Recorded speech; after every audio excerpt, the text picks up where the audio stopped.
Hey,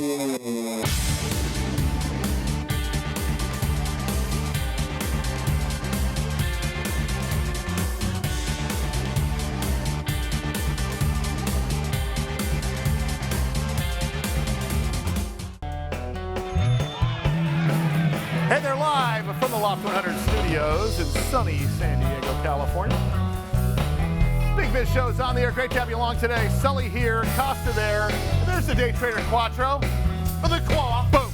Just like that. Don't mess around with me. Short, hey, sweet. One of my favorite guests is with us today. Philip Oldridge is the CEO of a company called Envirotech Vehicles. They are publicly traded under the stock symbol EVTV, and it's really, really cool. Because of what they have going. They are a transportation industry leading provider and manufacturer of purpose-built, all-electric, zero-emission vehicles. So we're talking about EVs in the bus, truck,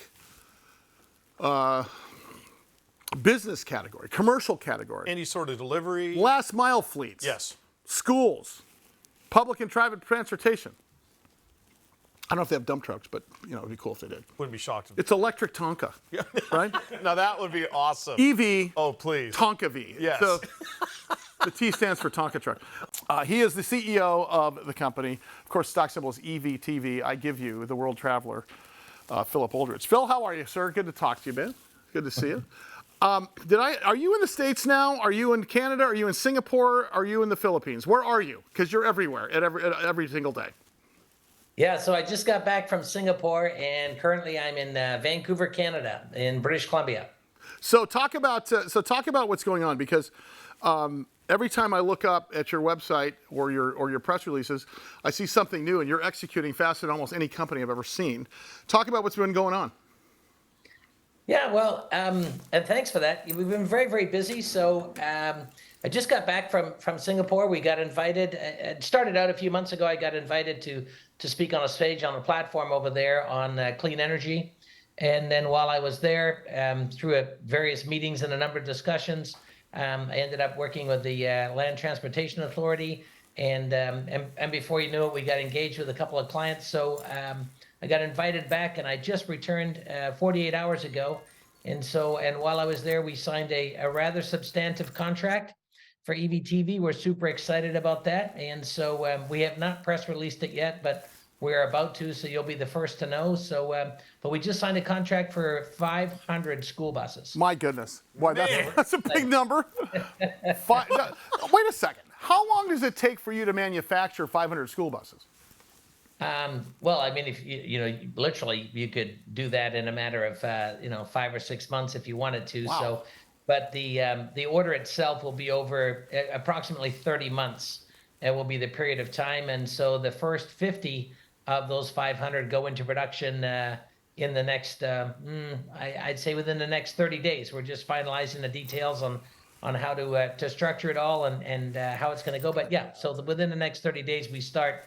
And the first deliveries of those 500 will be happening sometime next July. Hey, Phil, I got to ask you, with respect to you think about electric school buses, first thing I think about is mandate. The minute any city hears about this, zero emission, there's got to be a mandate on the way. Any whispers of that here in the U.S.? I mean, I know there's lots of whispers abroad and over in many different countries, but I got to talk about the U.S. here, because that would be life-changing for you and your investors. Yeah, so, and speaking of which, that very mandate was just signed. So there is basically a multi-billion-dollar, federal funding that's being released. That the first billion is already been announced. And so there's a number of school boards right now and a number of school districts and various townships and stuff that are applying for that grant money, and that grant money will be awarded next October. So we as a company have been very, very busy. And so just on U.S. soil, I can share with you right now that we have a full-time grant writer on our team, and we've been working with a number of school boards and school districts. And so although they are not what we call solid orders yet, because they have to obviously win the grant or be successful in obtaining the grant, but we have committed in committed orders already over 300 school buses on the U.S. side. I've got to ask, what vertical, what category is growing the fastest? Is it the municipal stuff like schools and colleges and universities? Is it the heavy duty stuff? Is it the service stuff? Is it the the last mile fleets? Is everything going at the same time? Well, I think things are sort of going at the same time. Everybody, of course, is, the whole industry over the last year or so has been focused on the last mile delivery, the Amazons of this world and things like that. And so we're doing very well there, much sort of, to our dismay, and primarily really my own fault. I was never really one for getting out there and pushing all the advertising around what we were doing and how we were doing. I spent our time building and designing and securing vehicles and homologating. But so unlike most, we don't have a skateboard. We have actual vehicles on the road, and now we're playing catch up. People are starting to find out who we are. So, but yeah, we're selling a lot of our vans now that you see right there.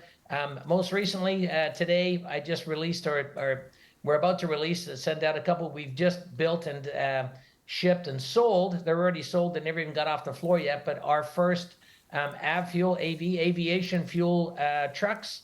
And so we've joint venture with a company, and we've built those av fuelers already, and they're already sold. They're being the first one's being delivered next week to an airport here in the U.S., and the second one is on its way to a show in Texas.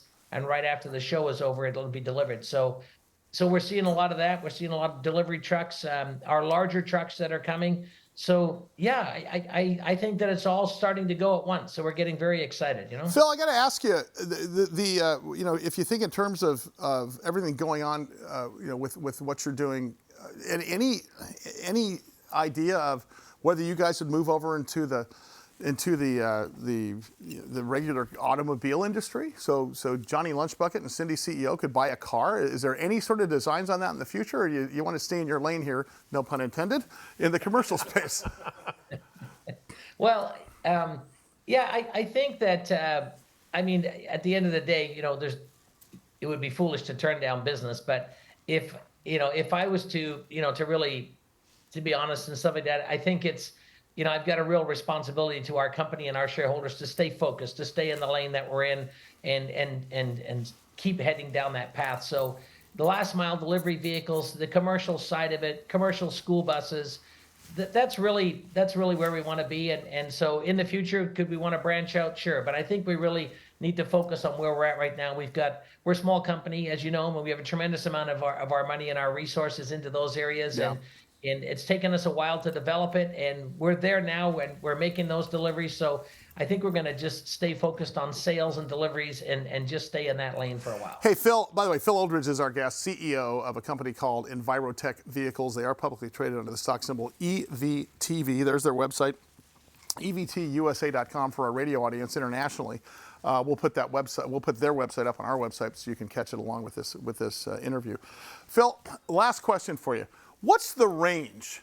Because that's what you look at. So I'm looking at, everybody's looking at an EV. Yeah. Like everybody's interested in it. That's kind of cool. Like the new Rivian truck and SUV, super cool looking. Obviously, Tesla's a beautiful car. It seems like everybody asks, will it get me across the country? All I want to know is how long is it going to take me? And then how long on the side of the road? Right. Plugging it in.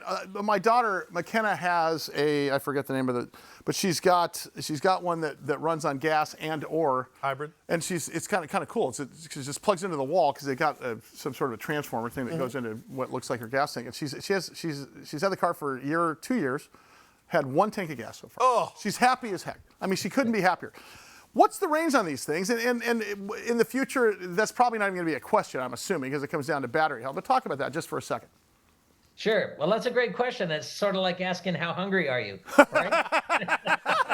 Me? So it can go as long as you want. Okay.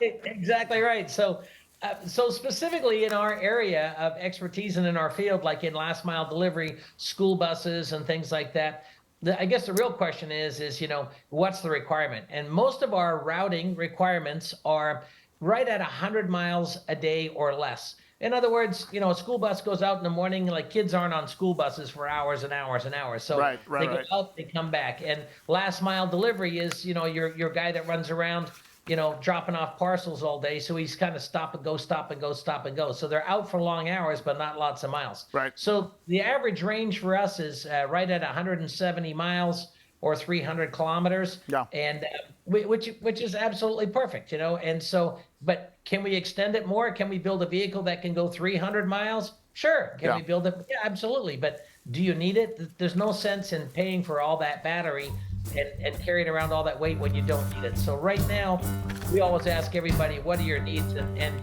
how hungry are you? That's your next billboard, Phil. How hungry are you? Envirotech Vehicles, EVTV. Thanks, buddy. We'll see you very soon. All righty. Big Biz Show. BigBizShow.com. Go check out their website. Super cool. More Big Biz coming up. Stand by.